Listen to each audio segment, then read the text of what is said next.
अजित पवारांच्या अपघाती मृत्यूनंतर दोन्ही राष्ट्रवादीचे नेते घातपाताचा संशय व्यक्त करत होते. मात्र रोहित पवारांनी मंगळवारी घेतलेल्या पत्रकार परिषदेत सविस्तर मांडणी केल्यानंतर या विषयाचं गांभीर्य आणखी वाढलंय. मुंबईतल्या पत्रकार परिषदेनंतर आता दिल्लीतही रोहित पवार यांनी आज पत्रकार परिषद घेतली. मंगळवारी केलेल्या आरोपांचा त्यांनी दिल्लीमध्ये पुनरुच्चार केला आणि आंतरराष्ट्रीय संस्थेकडून तपास करावा अशी मागणी केली आहे. दुसरीकडे मुख्यमंत्र्यांनी चौकशीचा निष्कर्ष येईपर्यंत थांबावं असा सल्ला दिलाय. बघूयात दिवसभरात नेमकं काय घडलं याचा आढावा घेणारा हा स्पेशल रिपोर्ट. वीएसआर का बिजनेस अभी से अभी आज के बाद बंद होना चाहिए क्योंकि ये रिस्क है. डॉक्टर से हम बात कर रहे थे, दादा की जो बॉडी थी वो स्वेल हुई थी. चौकशी चालली आहे ती पूर्ण न होता आपण जर तर्क वितर्क केले तर त्यातनं लोकांच्या मनामध्ये वेगवेगळे कन्फ्युजन्स तयार होतात. देवेंद्र फडणवीस जे म्हणतात मुख्यमंत्री की अजित पवार माझे मित्र होते, त्यांच्या मृत्यूचं राजकारण करू नका, हे राजकारण नाहीच आहे, ही मागणी आहे.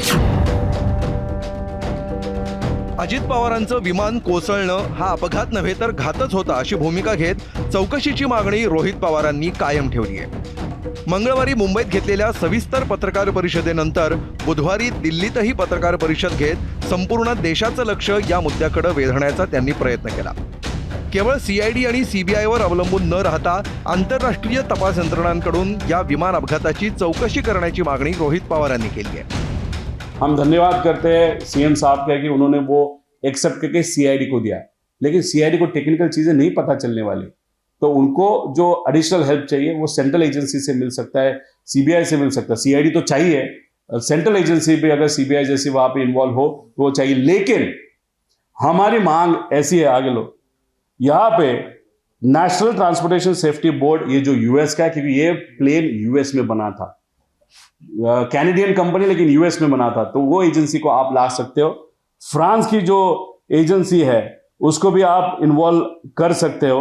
उसी के साथ यूके भी AAIB एजेंसी है, वो भी, इसमें से दो एजेंसी कंपल्सरीली सीआईडी के साथ, सीबीआई के साथ, डीजीसीए के साथ, ये तीनों में से दो कंपनी इन्वॉल्व होनी चाहिए. विमान अपघाताचे तपशील आंतरराष्ट्रीय संस्थांकडे जाण्यापासून कोण रोखतंय असा सवाल उपस्थित करत रोहित पवारांनी थेट नाव न घेता एका मोठ्या नेत्यावर निशाणा साधला. काल पूर्व विदर्भातला मोठा नेता असा उल्लेख करणाऱ्या रोहित पवारांनी आज आणखी एक हिंट देत आरोपांची धार वाढवली आहे. जो रिपोर्ट है वो यूरोपियन एजेंसी को डीजीसीए के माध्यम से कुछ दिन पहले देने वाले, कुछ मतलब 15-20 दिन पहले देने वाले थे, लेकिन एक व्यक्ति ने उसको जानबूझ के रुकाया. वो व्यक्ति कौन, ये आगे जाके शायद हमको पता चले, लेकिन that person is a political person, that to experience in aviation. विमान अपघातानंतर अजित पवारांच्या मृतदेहावर सूज दिसत असल्याचं सांगत त्यांनी संशयात भर घातली. डॉक्टर से हम बात कर रहे थे, दादा की जो बॉडी थी वो स्वेल हुई थी. मैंने पूछा ये आग जब हम एक्सपीरियंस करते तो स्वेल होती है क्या? उन्होंने कहा हाँ स्वेल बॉडी होती है, लेकिन अजित दादा की बॉडी ये अब नॉर्मली ज्यादा स्वेल हुई थी. वो क्यों हुई थी वो भी देखने की वहां पे जरूरत है. व्हीएसआर कंपनीच्या यापूर्वीच्या घटनांचा उल्लेख करत त्यांनी कंपनीचा व्यवसाय तातडीनं बंद करण्याचीही मागणी केली. शिवाय मुख्यमंत्र्यांपासून ते सेलिब्रिटीपर्यंतच्या VIP व्यक्तींना अशा विमानांपासून धोका असल्याचा मुद्दाही अधोरेखित केला. जो भी टेक्निकल स्टाफ से लेकर सबका इंक्वायरी होना चाहिए. जो लोग उनको छोड़ के गए उनका भी इंक्वायरी, लेकिन अच्छी तरीके से, to know what were the faults of VSR. और VSR का बिजनेस अभी से अभी आज के बाद बंद होना चाहिए क्योंकि ये रिस्क है ऑल VIPs के लिए, क्योंकि ये बंदा कभी भी वहां पे मेंटेन नहीं करता, ये कॉस्ट कटिंग वहां पे करता है. महाराष्ट्र के बीजेपी के सीनियर लीडर है, उनका एयरक्राफ्ट नांदेड़ जा रहा था कुछ महीने पहले, दिन पहले, उस टाइम कपूर ही थे. जिस तरीके का लैंडिंग वहां पे हुआ था, शायद इन मंत्री ने वहां पे कपूर के खिलाफ VSR को कंप्लेन किए, वो भी हमको देखने की वहां पे जरूरत है. क्रिकेटर हो, बिजनेसमैन हो, अजित दादा जैसा नेता, उद्धव ठाकरे साहब हो, सीएम हो, सीएम का भी उन्होंने फ्लाइंग किया है, DCM का, दूसरे DCM का फ्लाइंग एकनाथ शिंदे जी का किया है. तो ऐसे बैकग्राउंड वाले व्यक्ति को इतने बड़े VIP का फ्लाइंग क्यों दिया गया, ऐसा हम सबका कहना है. रोहित पवार गेल्या 2 दिवसांपासून विमान अपघाताबाबत संशय व्यक्त करत असतानाच विमानातील कॅबिन क्रू पिंकी माळीच्या कुटुंबियांनीही विमान अपघातावर शंका उपस्थित केली आहे. हा घातपात होता का याची चौकशी करण्याची मागणी पिंकीच्या वडिलांनी केली आहे. हे अपघात नाही, हे घातपात असू शकतो. रोहित दादा पवारने जे प्रेझेंटेशन दिलेलं आहे ते सगळं व्यवस्थित पाहिल्यावरती कुठेतरी शंका निर्माण होते. तर आमचा पण असं मत आहे की रोहित दादा पवार या अमोल मिटकरीजी जे शंका उत्पन्न करतायत त्या नजरेने ते 100% बरोबर आहे. कारण का आम्ही देखील मुलगी गमावलेलो आहे. कारण तर आम्हालाही समजला पाहिजे की काय मिस्टेक होता. आणि जे ही कंपनी होती VSR व्हेंचर यांचे लोक आम्हाला काही कळवले नाही. रोहित पवार व्यक्त करत असलेल्या सर्व शंकांची उत्तरं चौकशीतून मिळतील असं म्हणत मुख्यमंत्र्यांनी त्यांना एक सल्ला दिलाय. अपघाताची पूर्ण सखोल आणि नीट चौकशी झाली पाहिजे. ही मागणी काही चुकीची नाही. पहिल्यांदा ही मागणी मी स्वतः केली होती. केंद्रीय नागरी उड्डाण मंत्र्यांनी विशेष चौकशी गठीत करून त्या संदर्भातलं पत्र देखील मला पाठवलेलं आहे. जी काही चौकशी चालली आहे ती पूर्ण न होता आपण जर तर्कवितर्क केले तर त्यातनं लोकांच्या मनामध्ये वेगवेगळे कन्फ्युजन्स तयार होतात. या अपघाताचं सगळं सत्य बाहेर आलं पाहिजे. ते सत्य निश्चितपणे बाहेर येईल हा मला विश्वास आहे.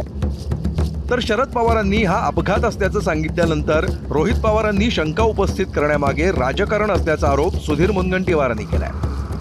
शरद पवार साहेबांनी एवढी स्पष्ट भूमिका व्यक्त केल्यावर रोहितदादांनी अशा पद्धतीने राजकारणासाठी असे विषय उपस्थित करू नये एवढंच वाटतं.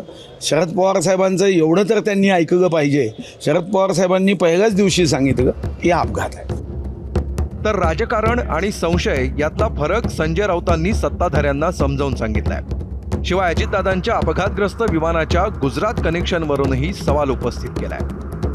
देवेंद्र फडणवीस जे म्हणतात मुख्यमंत्री की अजित पवार माझे मित्र होते, त्यांच्या मृत्यूचं राजकारण करू नका, हे राजकारण नाहीच आहे, ही मागणी आहे, हा संशय आहे.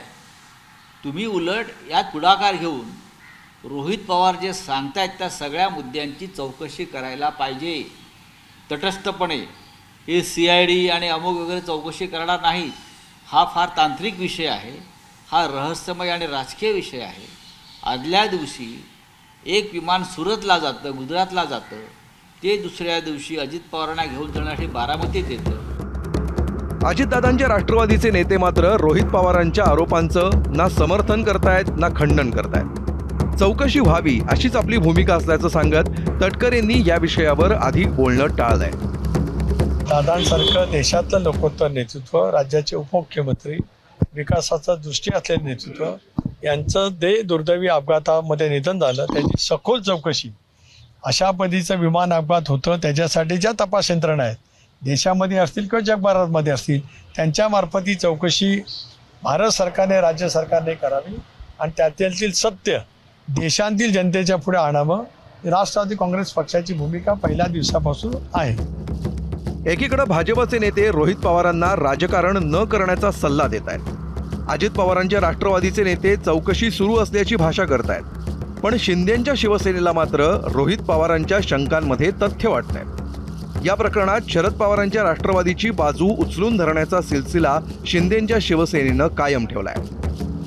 अनेक शंका अनेक लोकांनी उपस्थित केलेले आहे आणि मला वाटतं शंकेचं निरसन हे झालं पाहिजे. सरकारच्या तर्फे प्रयत्न करतात, परंतु रोज रोज जर एक नवीन पुरावे येत असतील तर त्याची सुद्धा दखल घेणं गरजेचं आहे. रोहित पवारांनी काल ज्या पद्धतीने सगळी मांडणी केली त्यामध्ये थोडी शंका घेण्याचं कारण आहे असं दिसून येतं. म्हणून या सर्व बाबीची उच्चस्तरीय चौकशी झाली पाहिजे. जी त्यांची मागणी आहे त्या पद्धतीने CBI मार्फत करा किंवा स्पेशल एजन्सी लावून करा, परंतु ही चौकशी झाली पाहिजे. दिल्लीमध्ये पत्रकार परिषद घेऊन हा विषय राष्ट्रीय पातळीवर नेण्याच्या रोहित पवारांच्या प्रयत्नांना कितपत यश मिळणार? आंतरराष्ट्रीय तपास यंत्रणांकडे या विमान अपघाताची चौकशी खरंच दिली जाणार का? आणि तपासाची दीर्घकालीन प्रक्रिया पूर्ण होईपर्यंत शंकांचं हे सत्र थांबणार की सुरूच राहणार हे पाहणं आता महत्त्वाचं ठरणार आहे. ब्युरो रिपोर्ट, ABP माझा. ABP माझा, उघडा डोळे बघा नीट.